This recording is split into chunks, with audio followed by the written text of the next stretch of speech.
आज फुलवरिया घाट की स्थिति ये है कि 20 रुपये से लेके 45 रुपये तक की हर गाड़ी और हर व्यक्ति से वसूली होती है। ये पैसा किसके पास जाता है? जो व्यक्ति ढाका का विकास नहीं कर पा रहा हो, जो व्यक्ति ढाका की समस्याओं का समाधान नहीं कर रहा हो, वो दूसरे विधानसभा में अपना प्रचार प्रसार कर रहा है। फुलवरिया चुनाव हारे हैं, अब चिरैया जाके चुनाव लड़ रहे हैं और वो सवाल भी खड़े कर रहे हैं चिरैया विधायक के ऊपर कि एक वोट दीजिएगा तो जिला परिषद भी मिलेगा और विधायक भी मिलेगा। इसका मतलब चिरैया के विधायक के अंदर उतनी ताकत नहीं है, वो अच्छे विधायक नहीं है। अभिजीत जी, हाल ही में आपने कहा था कि अगर फुलवरिया घाट का काम शुरू नहीं हुआ तो हम एक बड़ा आंदोलन करेंगे, पद यात्रा शुरू करेंगे। अब इस पे आपका क्या कुछ है? देखिए, फुलवरिया घाट पिछले 10 से 15 सालों से नहीं बना है और ये गांधी सेतु टूट के बन गया, लेकिन आज फुलवरिया घाट नहीं बन रहा है।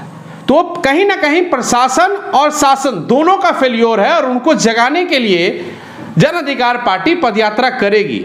आज फुलवरिया घाट की स्थिति यह है कि 20 रुपये से लेके 45 रुपये तक की हर गाड़ी और हर व्यक्ति से वसूली होती है। ये पैसा किसके पास जाता है?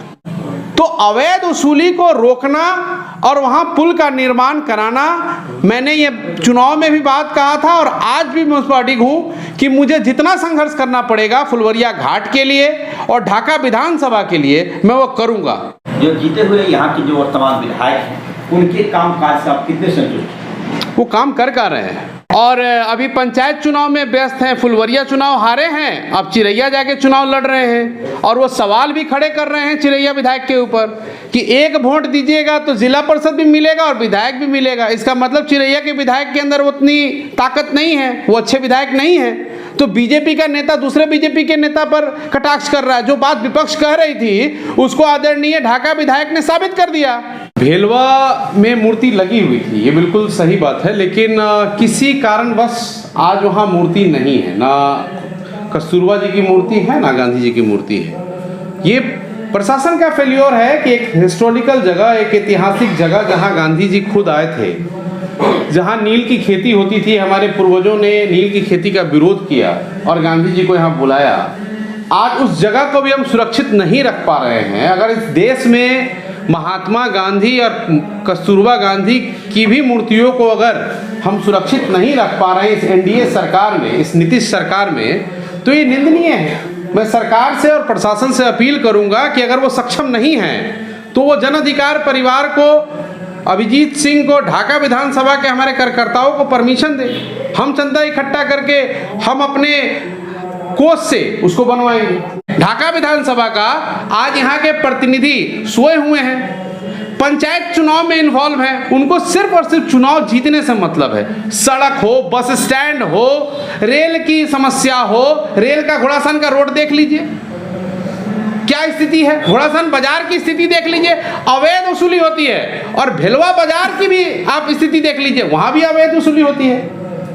तो ये प्रतिनिधि का काम है, लेकिन हमारे प्रतिनिधि केवल चुनाव जीतना जानते हैं, धर्म और जाति के नाम पर उनके पास कोई एजेंडा नहीं है।